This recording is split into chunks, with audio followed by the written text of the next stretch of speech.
안녕하세요. 존청입니다. 하루가 다르게 코로나 관련 특별법과 또 그에 따른 시행 세부사항들이 나오는 시기입니다. 어제와 다른 규정이 또 오늘 나오고 또 이미 나왔던 규정에 대한 세부 세칙이 바뀌는 등 계속해서 픽업해야 되는 그런 사안들이 나오는 상황인데요.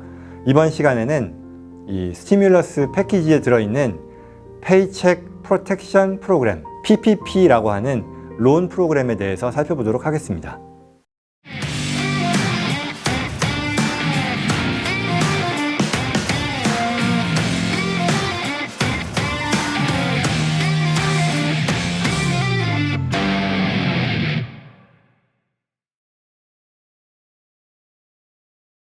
바로 오늘 PPP 지원서 양식이 또 바뀌었습니다. 이전 버전에 비해서 꽤나 많이 그 내용이 바뀐 관계로 혹시 이 영상 보시는 분들 중에 이 PPP 지원서를 직접 작성하는 다른 어떤 유튜브 영상을 보신 분들이 계시다면 그 내용이 많이 바뀌었기 때문에 제가 이 영상에 이어서 올려드리는 실제 PPP 지원서 작성 영상을 같이 다시 살펴보시기를 권해드리겠습니다. 자, 여기까지가 배경에 대한 간단한 소개였고요. 그렇다면 이제 이 PPP 론 프로그램에 대해서 본격적으로 살펴보겠습니다. 4월 3일 금요일부터 은행, 기타 SBA 랜딩 기관 등에서 PPP 론 신청 접수가 바로 시작되니까 이 내용 숙지하셔서 꼭 혜택을 챙기시기를 바랍니다. 특히 다른 것도 그렇지만 이 PPP 론 프로그램은 First Come, First Serve라 그래서 즉 빨리 신청을 하면 할수록 혜택을 볼 수 있는 가능성이 높고 또 예산이 소진되면 혜택을 보지 못하는 그런 프로그램이니까 준비가 되는 대로 서둘러서 진행하시는 게 좋겠습니다. 자, 그럼 질의응답의 형태로 관련 내용을 살펴보도록 하겠습니다. 자, 1번. 론의 조건은 모두에게 다 같은가요? 답은 예스입니다. 즉, 제가 이따가 좀 더 구체적으로 말씀드리겠지만 이 론의 조건, 이율, 탕감 조건, 만기 등은 모두에게 공통적으로 적용되는 같은 텀입니다. 2번. 이 론은 상환을 안 해도 될 수 있다고, 즉 탕감이 될 수 있다고 하던데 탕감에 필요한 조건은 뭔가요? 답은요, 우선 론을 받고 나서 이후에 8주 동안 Qualifying Expense라고 하는데요, 이러한 목적으로 사용되어야 합니다. Qualifying Expense에 해당이 되는 비용은 페이롤, 임금이죠, 모기지 이자 또는 렌트, 그리고 유틸리티, 전기료, 수도 비용 등에 해당이 될 텐데요, 이런 비용들이 Qualifying Expense가 되고요.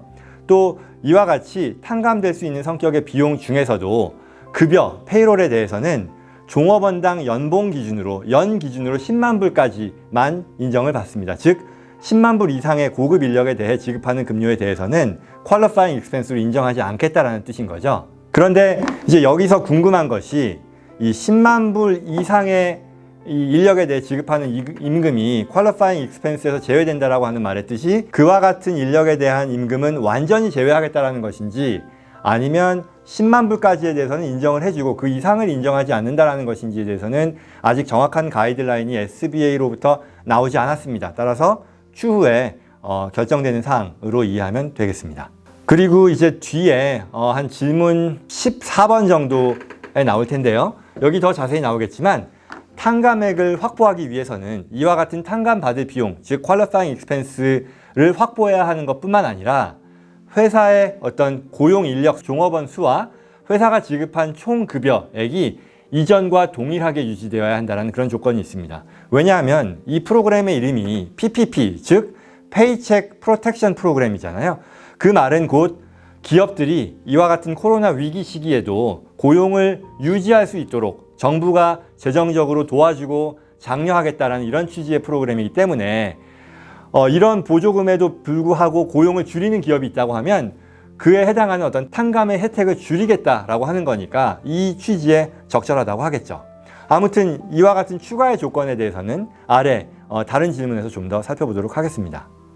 자, 세 번째 질문이요. 그럼 이 론은, PPP 론은 언제 지원할 수 있나요?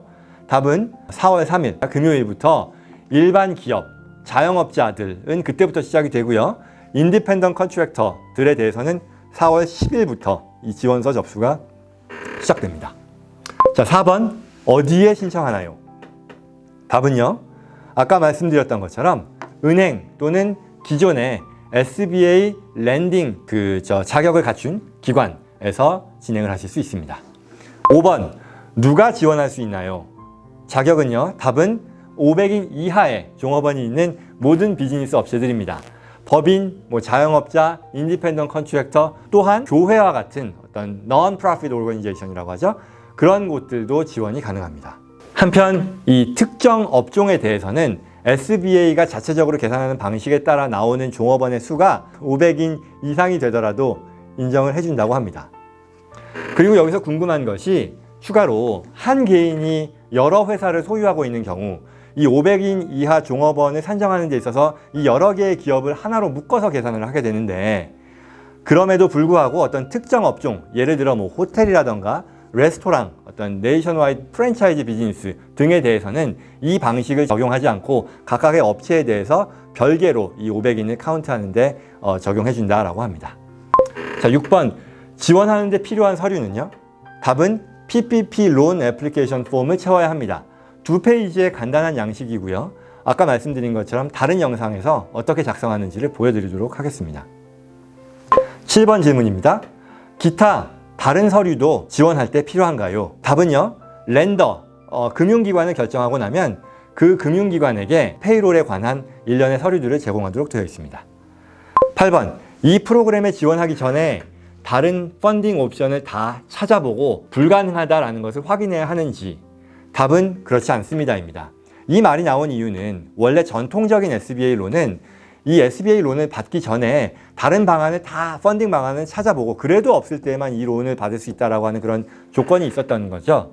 그런데 이번 PPP 프로그램에서는 PPP에서는 이와 같은 조건 없이 그냥 지원해도 된다고 합니다. 자, 9번이요. 이 프로그램은 언제까지 유효한가요? 답은 2020년 6월 말까지 이 프로그램은 유효합니다. 그러나 예산 할당이 있고 또 론을 프로세싱 하는 데 있어서 시간이 오래 걸리기 때문에 되도록 빨리 지원하는 게 바람직합니다. 자, 다음으로요, 10번 질문입니다. 이 PPP에서 얼마나 많은 론을 받을 수 있나요? 이 말은 몇 개의 론을 받을 수 있나요의 질문일 텐데요. 답은 한 개만 받을 수 있습니다. 이고요. 근데 이 말이 의미하는 바가 뭔지에 대해서 여전히 의견이 좀 분분한 것 같습니다. 예를 들어서 어떤 홍길동이라는 사람이 A, B, C 기업을 다 소유하고 있을 때 이 프로그램 PPP에 대한 PPP 론을 받을 수 있는 게 한 번이라는 말인지, 즉 홍길동이라는 이 개인이 한 번만 받을 수 있다는 뜻인지, 아니면 이 A, B, C 각 기업에 대해서 한 개씩 PPP에 지원할 수 있다는 건지가 클리어하지 않은 것 같습니다. 예를 들어서 이 프로그램에서 이 홍길동 씨가 만약에 이 ABC 기업에 대해서 25%를 소유하고 있어요. 이 조건은 20% 이상을 소유하는 경우에 오너라고 얘기를 하는데요. 25%를 가지고 있다고 하면 그 이유만으로 ABC 중에서는 한 기업만 론을 받을 수 있다라고 얘기한다면 이건 좀 너무한 게 되겠죠. 나머지 BC도 그런 니즈가 있을 텐데, 반면에 이 홍길동 씨가 ABC를 각각을 다 100% 가지고 있는데 이 ABC에 대해서 다 각각 하나씩 할 수 있다라고 하면 그거 역시도 문제가 될 수 있다라고 볼 수 있겠죠. 그래서 제가 이제 법률가로서 이 규정에 쓰여진 내용과 방식, 인스트럭션을 보면 후자, 즉 각 기업을 기준으로 해석하는 게 맞을 것 같긴 한데, 그러나 최종적인 결정은 SBA의 가이드라인을 봐야 될 것 같습니다. 자, 11번. 금액은 얼마까지 받을 수 있나요? 에 대한 질문인데요. 답은 직전 연도, 즉 2019년이겠죠. 평균 월 급여 지급액을 구하고 여기에 2.5배를 곱한 금액까지 받을 수 있다고 합니다.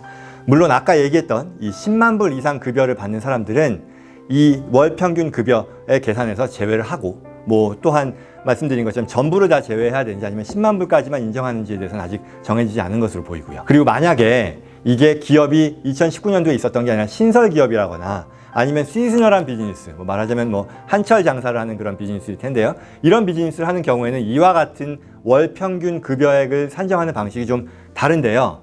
이 방식에 대해서는 최종 통과된 법에서 어떻게 정의하는지는 제가 아직까지는 확인을 하지 못했고, 대신 이제 지난주에 상원에서 통과됐었던 그 내용을 확인했는데요. 그 내용은 다음과 같습니다. 신설 기업의 경우는 우선 2019년 6월 말 이후에 설립된 기업을 의미하고요. 이 경우에는 2020년 1월과 2월의 월 평균 급여 지급액을 사용한다고 합니다. 그리고 이 한철 장사, 시즈널 비즈니스의 경우에는 2019년 2월 15일 또는 뭐 2019년 3월 초부터 2019년 6월 30일까지의 월 평균 급여를 계산해서 그거의 2.5배를 계산하는데 활용한다고 합니다. 그러나 다시 말씀드리지만 이게 최종 통과된 안에서 확인했었던 건 아니고 그 전에 검토 단계에서 상원의 어떤 법률안에서 제가 확인한 거기 때문에 역시 SBA의 최종 가이드라인에서 확인할 수 있을 것으로 예상됩니다. 자, 12번이요. 어떤 목적으로 이 론을 사용해야 하나요? 답은 제약은 없습니다. 이고요. 단, 이 론을 탕감받기 위해서는 다음과 같은 조건이 적용이 됩니다.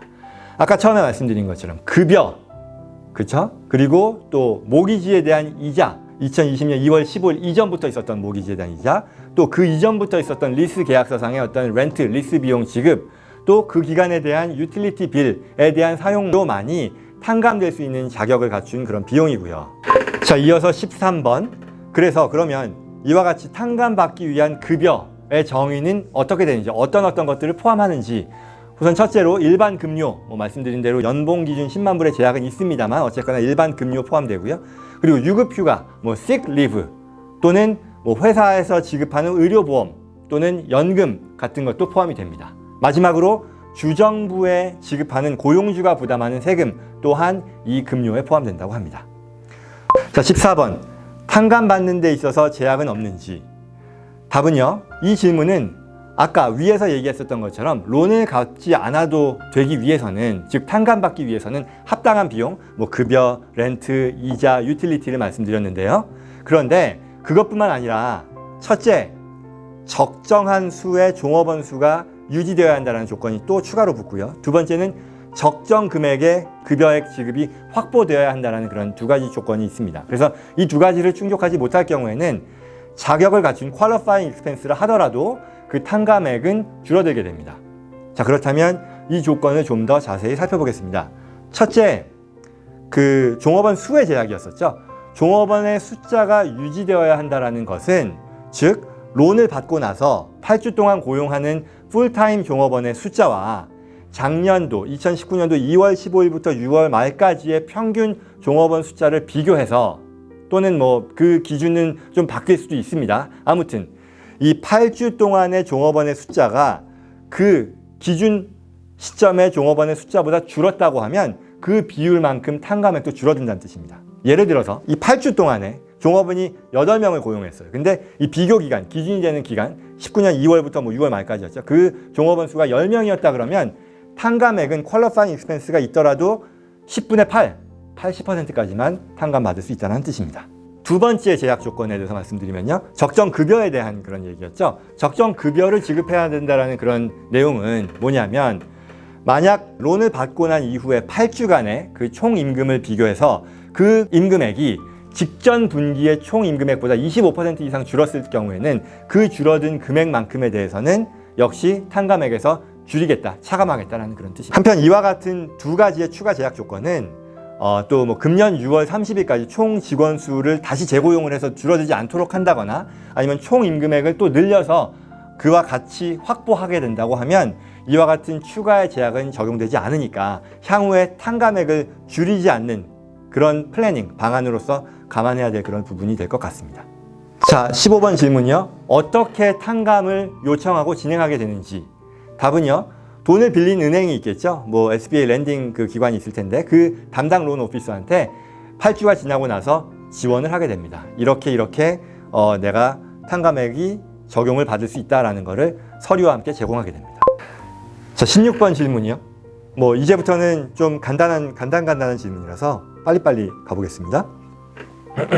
이 론의 이자율은 0.5%입니다. 즉 탕감받지 못한 론에 대해서는 이자가 적용되는데 0.5%, 매우 낮은 금리가 적용된다는 거죠. 아주 좋은 론 프로그램이라고 할 수 있겠습니다.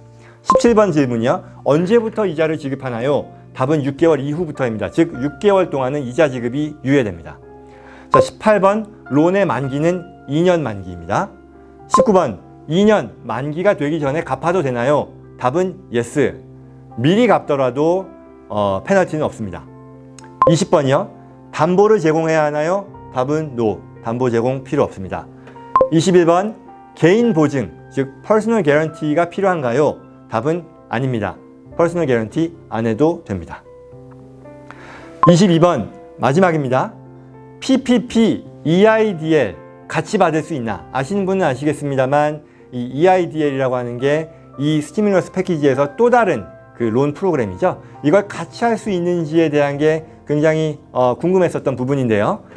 같이 진행할 수 있습니다. 이상으로 PPP에 대한 간단한 소개 내용에 대한 정리 마치겠습니다.